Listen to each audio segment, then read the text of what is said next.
Greetings, fellow moviegoers, and welcome to Movie Central, the place to talk about movies, TV shows based on movies, toys based on movies, games based on movies, and rides based on movies.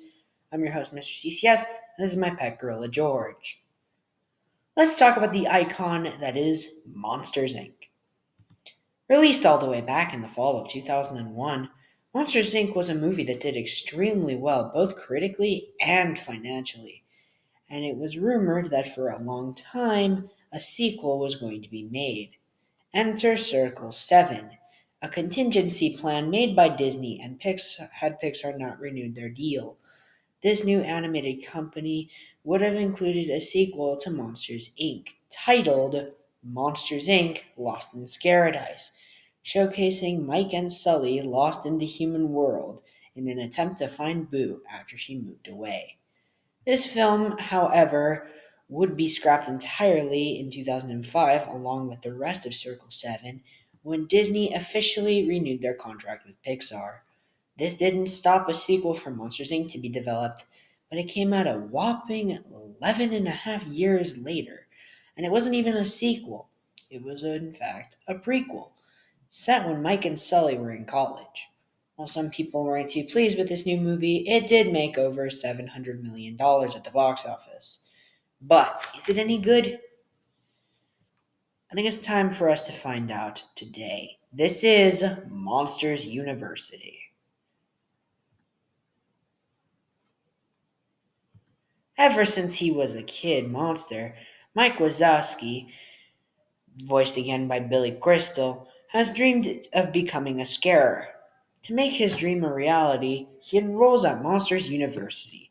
During his first semester, he meets Sully, voiced again by John Goodman, a natural born scarer. Sully and Mike engage in a fierce rivalry that ultimately gets them both kicked out of Monsters University's elite scare program. To make things right, Mike and Sully, along with a bunch of misfit monsters, will have to work together. So I've heard that this movie is basically National Lampoon's Animal House, but it's rated G as opposed to rated R, and it's also animated, and the story is pretty interesting, showcasing people who don't naturally work well together, working together, as well as molding nobodies into somebodies. But let's move on to other aspects of this film and see whether or not the movie is good. So let's address the elephant in the room, Mike and Sully's relationship. There is a plot hole in this movie that really annoys me. It's said this movie is the first time Mike and Sully meet, but in the original movie, it's said that Mike said Sully has been jealous of him since the fourth grade. It sticks out like a sore thumb, and frankly, is the biggest problem with this film because of the line from the first movie and the way this movie handles it. Other than that, the relationship isn't awful, but it's actually pretty good. Mike is less of a comedian and more of a super confident college student who wants to be scary.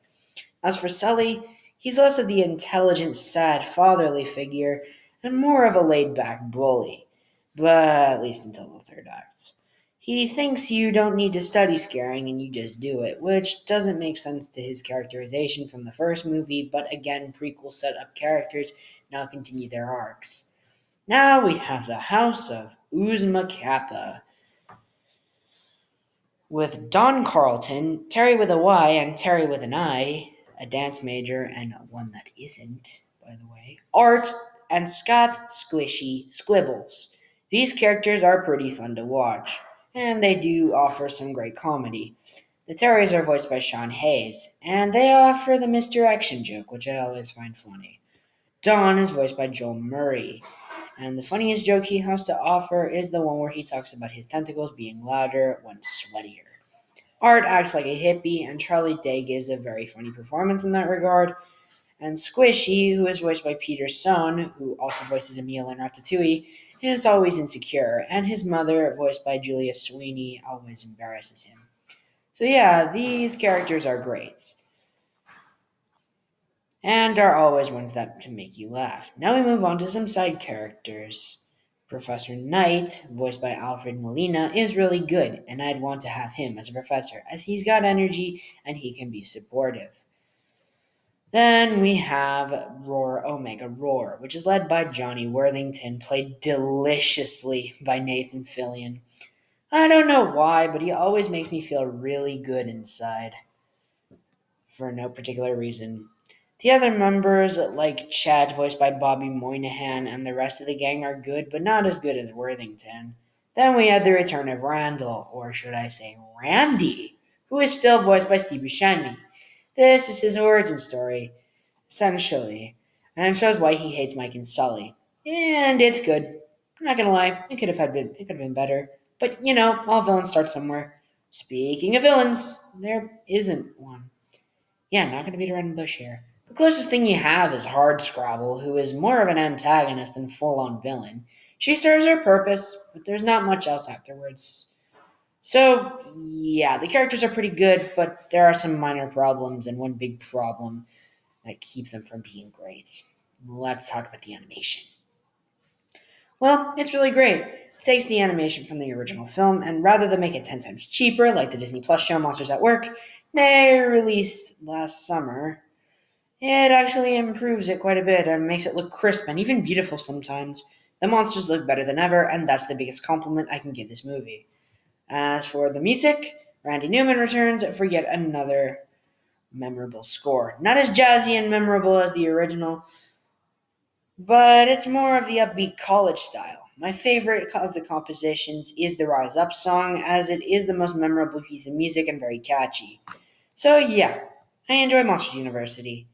Despite some problems with the characters, everything else is really well done.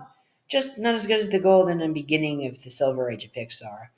I'm gonna give this movie a good 9 out of 10. Not top scare, but still pretty cool. Well, that's it for this review. Feel free to leave your thoughts on this movie below, and tune in next week when I take a look at Inside Out. With that said, my name is Mr. CCS, this is Movie Central, and that, my friends, is a wrap. See you next week. Goodbye.